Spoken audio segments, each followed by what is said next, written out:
Nous voici de retour sur la scène de l'amphithéâtre de la Maison de l'Océan à Paris pour se poser une question brûlante qui interroge le lien entre les territoires ultramarins et l'Hexagone. Les Outre-mer sont-ils encore dans la République? Notre invitée, Jeanne Bellany, est essayiste. Elle dirige l'Observatoire des Outre-mer de la Fondation Jean Jaurès. Elle répond tout de suite aux questions d'Alexandre Poussard, journaliste chez Public Sénat. Là encore, sous vos applaudissements, mesdames, messieurs.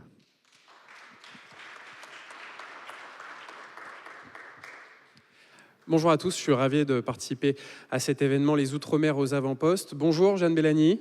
Bonjour. Je suis ravi de m'entretenir avec vous à propos de votre livre. Donc, les Outre-mer sont-ils encore dans la République? Cette question qui pose le problème du pacte républicain dans notre pays, avec cette idée que finalement la promesse républicaine d'égalité, de liberté, de fraternité n'est pas tenue partout dans le territoire national et notamment dans les Outre-mer. D'abord, pour peut-être donner l'idée maîtresse de votre travail, de votre ouvrage, c'est que les territoires ultramarins reflètent les problèmes qu'on connaît dans l'ensemble du territoire national, finalement comme un miroir grossissant. Oui, exactement. En fait, l'objectif, c'était d'arrêter de traiter les problématiques ultramarines de manière cloisonnée pour que l'ensemble de la population nationale se sente concernée par ces problématiques, étant donné que ce sont des territoires qui vivent de manière disproportionnée des problématiques qu'on connaît dans l'ensemble du territoire national. Je pense évidemment à la désertification médicale, par exemple. Et en fait, ce sont des miroirs grossissants dans le sens où ils ont des coefficients multiplicateurs. On pense à la santé, on pense à l'éducation, on pense à l'accès au logement, on pense à l'accès aux services publics.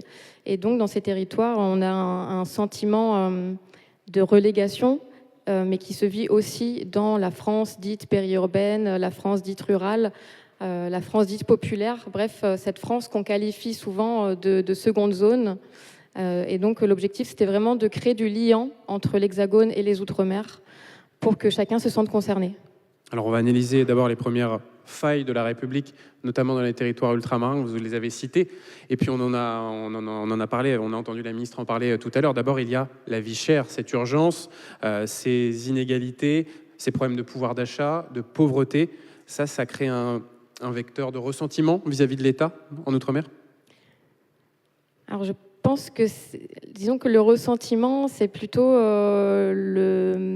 la conséquence d'une promesse républicaine qui n'a pas été tenue. Donc la départementalisation avait pour objectif de mener à l'égalité civile, l'égalité politique, l'égalité sociale dans les territoires ultramarins. Et cette promesse n'a pas été tenue. Et en fait, ce ressentiment, c'est le résultat des inégalités persistantes qui donne l'ambition aux populations ultramarines de se réapproprier ce à quoi elles avaient renoncé pour intégrer justement ce fameux pacte républicain. On leur avait vendu l'universalisme républicain.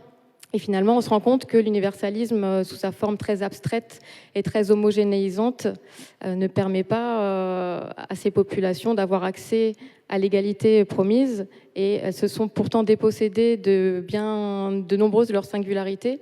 Et aujourd'hui, face à l'échec de la promesse de l'universalisme et de l'égalité réelle, elles vont se tourner vers des formes de réappropriation, justement, de ce à quoi elles avaient renoncé, comme par exemple, je pense à la langue, qui est un vecteur aujourd'hui d'identification sociale et de réappropriation identitaire. On parlera de ce désir d'identité qui est motivé finalement par ces échecs sociaux vis-à-vis du projet républicain dans les territoires ultramarins, échecs sociaux notamment sur le plan de la santé, avec des déserts médicaux qui s'aggravent. Alors on a l'habitude de dire que la France entière est un désert médical, mais c'est d'autant plus le cas en Outre-mer. Oui, on pense à Mayotte, évidemment, premier désert médical de France.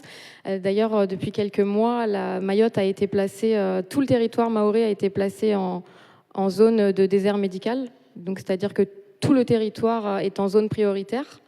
On a un phénomène de renoncement aux soins qui est absolument phénoménal, qui se rapproche des 50% en 2023. En termes de santé, je pense souvent à l'exemple du mercure. On a eu, il y a quelques mois, dans la presse hexagonale, beaucoup d'articles sur le thon les boîtes de thon, parce qu'il y a une intoxication mercurielle. Et on parle beaucoup plus rarement de la Guyane, par exemple, où en fait les populations amérindiennes sont contaminées au mercure depuis des décennies, avec toutes les conséquences que cela engendre, notamment pour les enfants et les femmes enceintes. Et pourtant, on en entend beaucoup moins parler que dès qu'il y a des boîtes de thon qui circulent dans l'Hexagone et qui seraient suspectées d'être intoxiquées au mercure. Donc une responsabilité aussi médiatique pour Oui, couvrir exactement. ces problèmes, notamment en Guyane. Alors, on dit souvent que l'école, l'éducation est l'un des moteurs du projet républicain pour former des citoyens égaux, libres en droit pour l'avenir de notre République. Et sur ce point également, du point de vue de l'éducation, il y a aussi des inégalités en Outre-mer par rapport à la métropole. Déjà, il y a des grosses difficultés d'accès à la scolarisation. Et à ces difficultés d'accès à la scolarisation, elle est doublée d'un gros phénomène de déscolarisation une fois qu'on a eu accès à la scolarisation. Déscolarisation parce qu'on a un déficit d'infrastructures adaptées, d'une part, et d'autre part, on a un manque de personnel qualifié. Donc, beaucoup d'enfants n'ont pas accès à la même éducation que dans le territoire hexagonal. Et on retrouve aussi d'autres phénomènes qui éloignent les enfants de la scolarisation. Je pense par exemple en Guadeloupe, le manque d'accès à l'eau potable fait perdre aux élèves guadeloupéens 1 mois de scolarisation par an, ce qui est énorme, mais ce qui crée évidemment une rupture d'égalité par la suite. Et alors cette rupture d'égalité du point de vue de l'éducation, elle peut se régler avec des moyens supplémentaires, des moyens publics ? Oui, évidemment, mais l'accès à la scolarisation n'est pas le seul problème dans l'accès à l'éducation tout court, parce qu'on a aussi une mobilité géographique qui est restreinte. Par exemple, les îles de Guadeloupe, donc Marie-Galante, les Saintes et la Désirade, n'ont pas d'établissement secondaire. Donc les élèves doivent prendre le bateau pour pouvoir rejoindre des établissements, et donc ça coûte très cher. Tout le monde n'a pas accès à ces transports. Et à cette mobilité géographique restreinte, on retrouve aussi une mobilité sociale qui est accessible principalement aux enfants de familles qui sont déjà favorisées. Je pense par exemple à ceux qui peuvent partir dans l'Hexagone pour leurs études supérieures, pour aller effectuer des masters, etc. Et donc on parle beaucoup du retour au pays, c'est un vrai sujet, et on parle plus rarement des non-départs des enfants et des jeunes adultes qui ne peuvent pas partir de leur territoire et qui ont donc un accès à une éducation qui est moins développée. Par exemple, en Martinique, 63% des sédentaires, donc ceux qui n'ont pas pu partir, ne sont pas diplômés, et c'est seulement 6% de ceux qui reviennent au pays. Et donc par conséquent, ça fragilise complètement l'idée de méritocratie, cette idée qu'en travaillant, on pourrait grimper dans l'ascenseur social et dans tous les territoires de la République. Dans votre livre, vous expliquez que la méritocratie, en fait, c'est un mythe aujourd'hui, c'est une fiction. Oui, exactement. La méritocratie, c'est par définition le fait de placer les élèves à égalité devant l'accès au savoir et donc à favoriser un déplacement sur l'échelle sociale. Mais on se rend bien compte avec toutes les problématiques qu'on retrouve et qu'on vient d'évoquer dans les territoires ultramarins que les origines sociales et les origines géographiques pèsent encore très lourdement dans l'échelle sociale en France. Et donc ce n'est pas qu'un problème ultramarin, mais le prisme ultramarin permet encore une fois de voir à quel point justement en France on a encore des origines sociales et géographiques qui sont très dépendantes de, par exemple, des ressources familiales. Donc finalement, ce discours qui dirait qu'il faut donner la chance aux talents dans les territoires, les faire émerger, en fait, il ne tient pas s'il n'y a pas les infrastructures publiques qui créent une égalité d'accès à cette éducation et à tous ces droits. Oui, mais par exemple, Outre-mer, on a beaucoup moins de masters mis en place ou d'éducation supérieure. Et quand on favorise le départ de ces jeunes, finalement, on ne permet pas au territoire ultramarin de développer une masse critique suffisante pour avoir accès à d'autres masters. Donc si on n'a pas suffisamment de personnes qui restent, on ne va pas pouvoir avoir de nouvelles formations mises en place. Et donc, en fait, c'est un cercle vicieux qui se met en place. Alors, les conséquences de ces échecs du projet républicain dans les territoires ultramarins, vous avez commencé à en parler, elles elles alimentent des revendications identitaires alors qu'ils prennent plusieurs formes. Et finalement, dans l'histoire française, eh bien, il y a un basculement des revendications peut-être plus sociales, type lutte des classes, à des revendications identitaires aujourd'hui. Comment s'est opéré ce basculement ?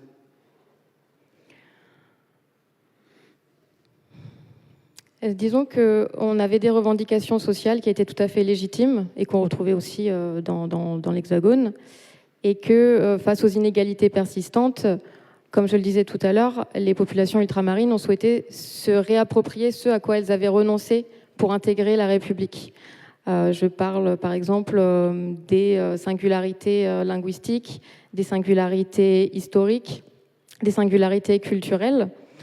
Et donc aujourd'hui, ces revendications identitaires sont en fait simplement un appel à montrer en quoi est-ce que, en se dépossédant de ceux qui faisaient leur singularité, elles ont fait le pas vers l'universalisme.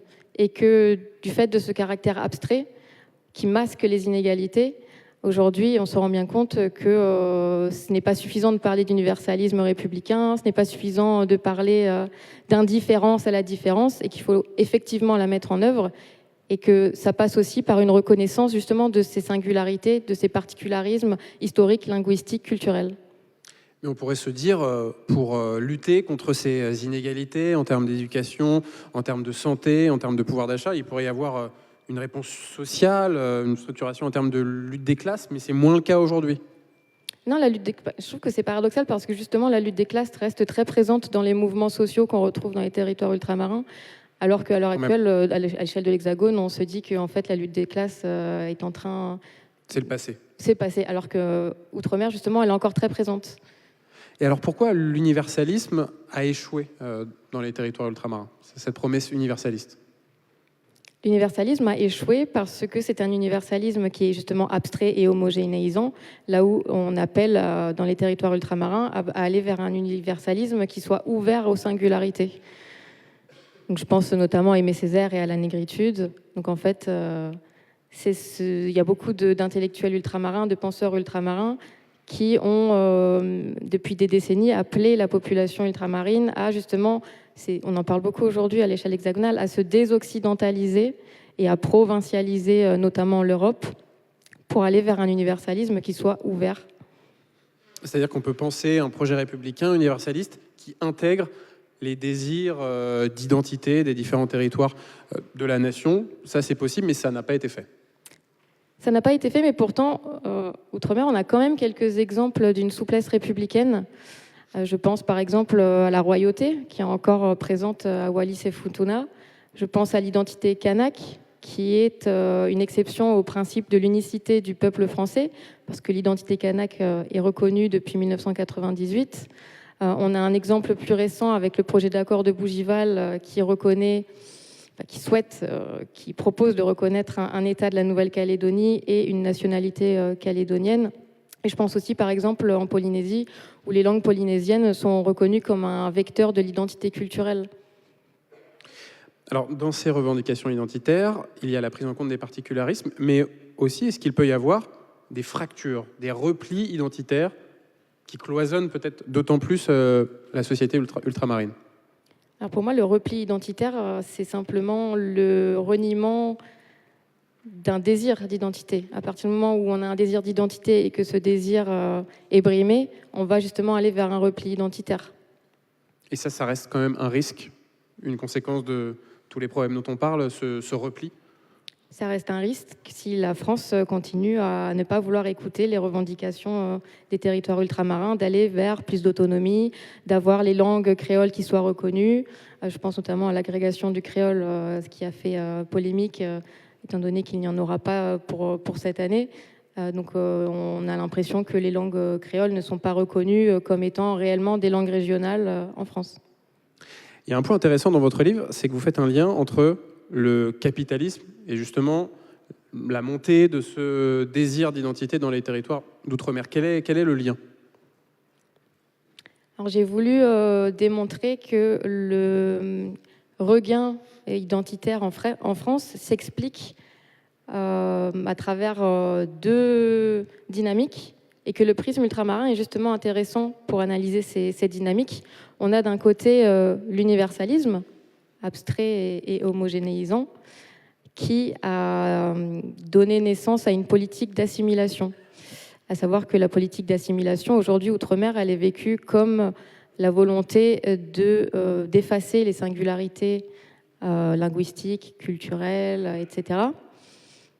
Et c'est cette politique d'assimilation, c'est cet échec qui la remet en question aujourd'hui, parce qu'il y a toujours les inégalités persistantes.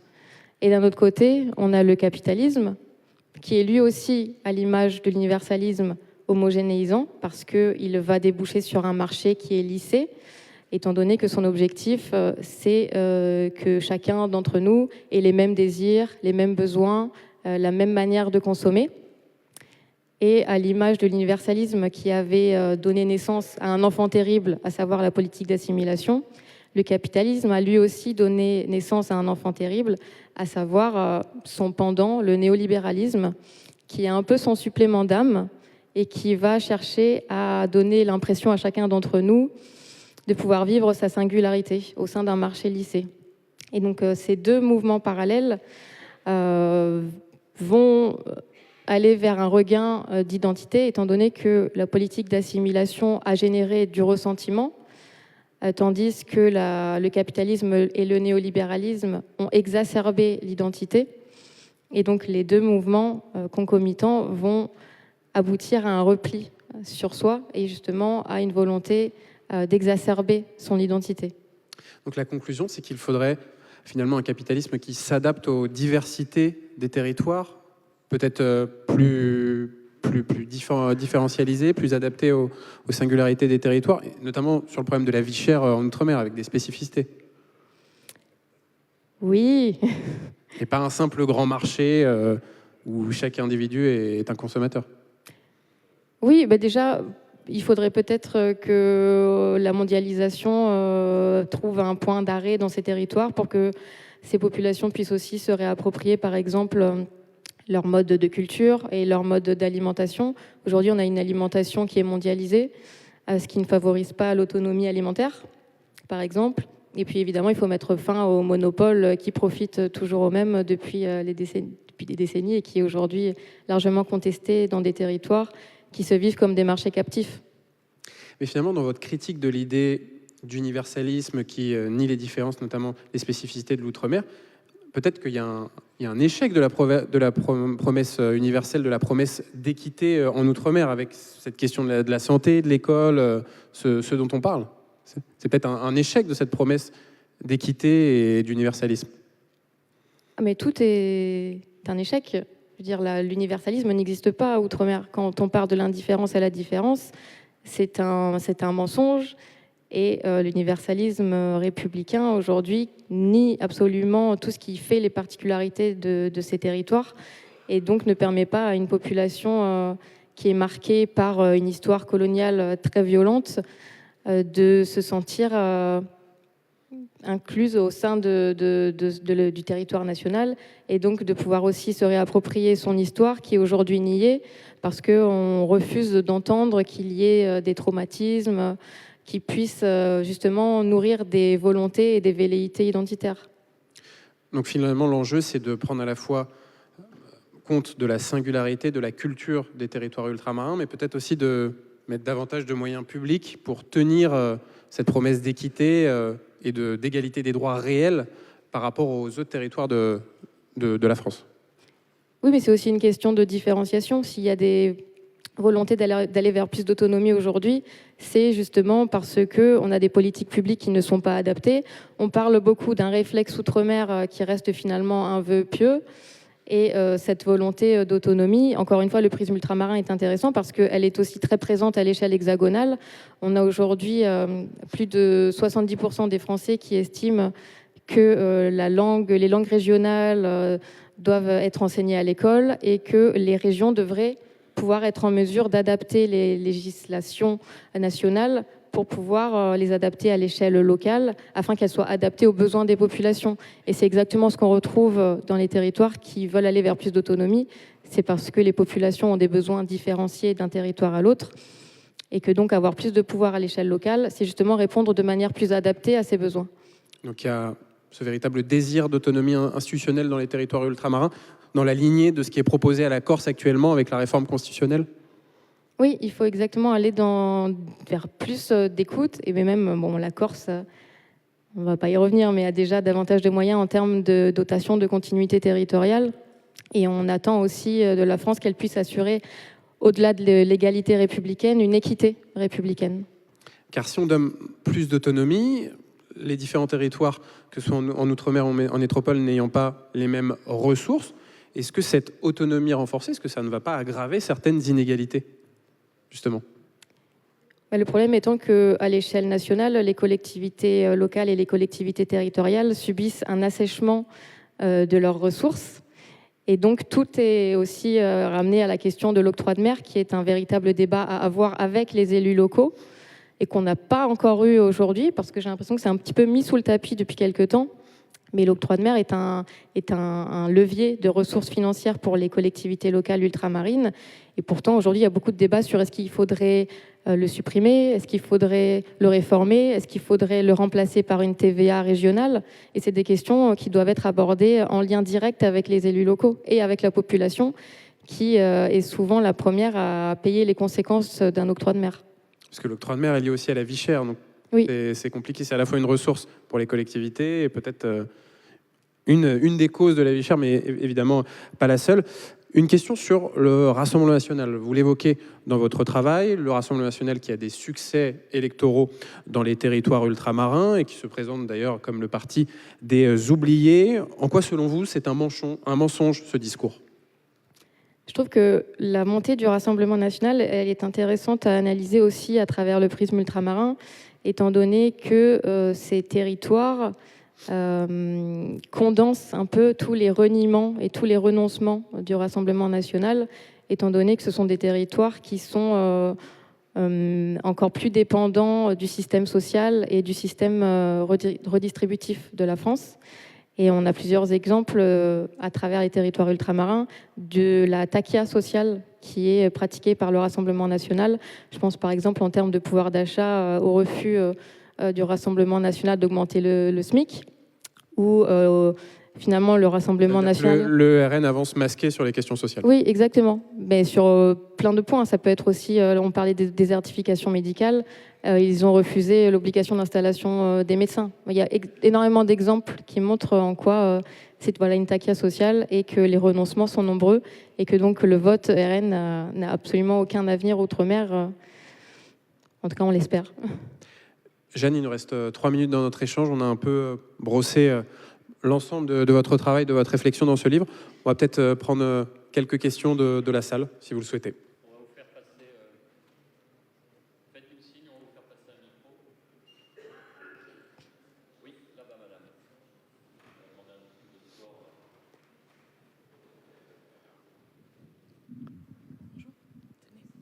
Et on vous écoute. Merci pour votre question. La situation est très différente à La Réunion et aux Antilles. Pour quelles raisons, de votre point de vue ? Déjà parce que La Réunion est très attachée à l'identité législative, là où aux Antilles, on envisage davantage d'aller vers la différenciation législative, d'où tous les débats sur l'article 73 et 74 de la Constitution, étant donné qu'à La Réunion, on a l'amendement Virapoulet qui... permet à La Réunion d'avoir vraiment une identité législative, c'est-à-dire que toutes les lois qui sont votées à l'échelle nationale vont s'appliquer de manière tout à fait similaire à La Réunion. Et aux Antilles, on est davantage attaché justement à aller vers des politiques publiques qui soient différenciées et donc à pouvoir les adapter au cas par cas. Mais c'est un vrai débat à La Réunion. Je pense qu'on questionne de plus en plus l'amendement Virapoulet. Et est-ce que... La Réunion doit aller vers une différenciation législative à l'image des autres départements et régions d'outre-mer, ou est-ce qu'elle reste dans cet article 73 avec l'amendement spécifique de La Réunion, l'amendement Virapoulet. Mais oui. Monsieur Devant, on va vous tendre un micro. On vous écoute. Bonjour et merci pour votre excellent travail. Donc, à vous écouter, moi je constate tout simplement que le constat de l'échec est affligeant. Donc pour moi, c'est gravissime. Alors, et ma question, c'est à quel horizon vous pensez que ces régions d'outre-mer pourront être au même niveau de développement que la France hexagonale? C'est ça ma question. Bah, c'est une promesse qui date de 1946. On est en 2026, donc ça fait un petit moment qu'on attend. Je pense que on ne peut pas calquer en fait, le développement hexagonal dans les territoires ultramarins et que donc l'égalité réelle telle qu'elle est présentée aujourd'hui n'arrivera jamais. Maintenant, il faut que ce soit des territoires qui se développent par eux-mêmes et pour eux-mêmes. Est-ce que ça veut dire aller vers de l'autonomie ou aller vers une indépendance? Ça, c'est une décision à prendre à l'échelle locale avec les populations et même par les populations qui sont les principales concernées. Ouais, merci. Donc, je peux répondre à ça. Alors, ce qui m'inquiète, c'est que je constate qu'il y a, à mon sens, il y a un double échec. Tout d'abord, il y a un échec au niveau de l'État, premièrement. Et deuxièmement, j'ai l'impression que les riches de ces départements-là, de ces régions d'outre-mer, n'investissent pas du tout dans ces régions. Elles vont ailleurs. Par exemple, j'ai l'exemple de la Guyane, où les riches de Guyane, par exemple, n'investissent très peu ou pas du tout en Guyane. Ils vont dans les régions où le niveau de vie, évidemment, est plus cher, ou bien ils vont ailleurs, quoi. Mais rien ne se fait en Guyane. Et ça, à mon sens, c'est assez inquiétant, également. Moi, je suis tout à fait d'accord avec vous. Donc, Remercie. peut-être que c'est aussi la défiscalisation qui est à revoir et les manières dont les recettes supplémentaires devraient pouvoir bénéficier directement à ces territoires-là. Merci beaucoup pour vos questions. On vous applaudit, Jeanne Bellany. Merci à vous et à Alexandre. Je vous propose une courte pause. On se retrouve dans quelques minutes pour un dialogue fécond entre l'Afrique et les Outre-mer. À tout de suite.